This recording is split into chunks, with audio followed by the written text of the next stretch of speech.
আমরা চলে এসেছি হালি শহরের পর, যে বললাম যে হালি শহরের মধ্যেই এটা পড়ছে মঠে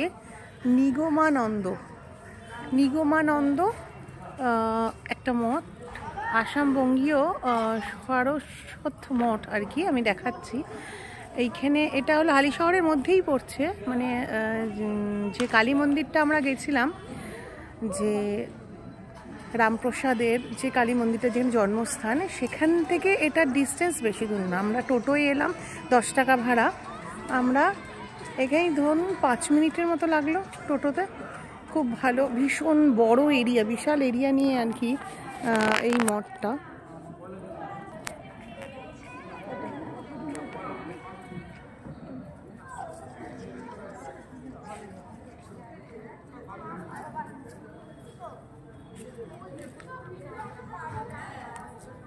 দেখতে পাচ্ছেন অনেকটা বড় জায়গা নেই, অনেকটা বড় জায়গা নেই,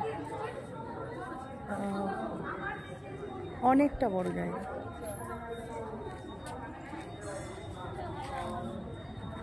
আমি ভেবেছিলাম এখানে মনে হয় ফটো তোলা হয়তো মানা। আমরা এবারে ভিতরে ঢুকছি, দেখতে পাচ্ছেন ভিতরটা অনেকটা। এটা হলো স্বামী প্রণমানন্দজি। আচ্ছা, এটা স্বামী সত্যনানন্দ সরস্বতী মা সুধাংশুবালা। এটা এরকম পরপর জননানন্দ সরস্বতী, শ্রী শ্রী সীতারাম দাস, ওমকারনাথ, পরিব্রাজকার্য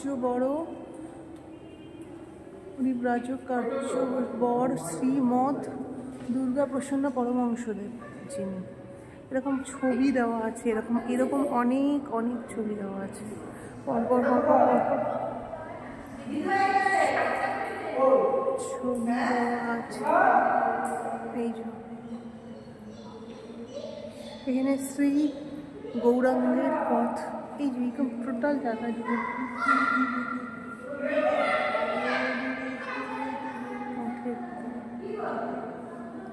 ধ্যান ও উপাসনা।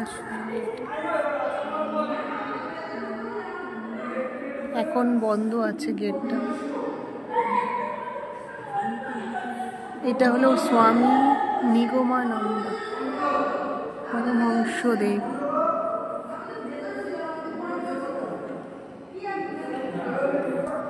আমরা এখন এই মঠের ভেতরেই আছি।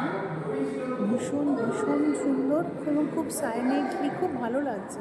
জায়গাটা খুব পিসফুল, যেটাকে মুর্দাবাদের খুব পিসফুল লাগছে।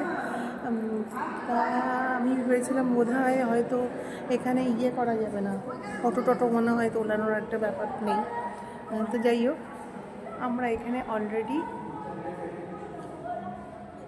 এখান থেকে আমরা এবার যাব রানী রাসমণি ঘাট। বলছে এখানে সবাই বলছে একটু দূরে, অটোতে যেতে হবে। যদি যেতে পারি বা সম্ভব হয় অবশ্যই ভিডিও করে আপনাদেরকে দেখাবো। তো আবার বলছি যে আমাদের নেক্সট ট্যুর, যেটা বিগ ট্যুর রয়েছে বাবলি ট্যুর অ্যান্ড ট্রাভেলসে, সেটা মে মাসে গরমের ছুটিতেই আমাদের সিমলা কল্পা কিন্নর কৈলাস এটা আছে। যারা বুকিং অলরেডি বুক করা হয়ে গেছে, এখনও কয়েকটা সিট বাকি।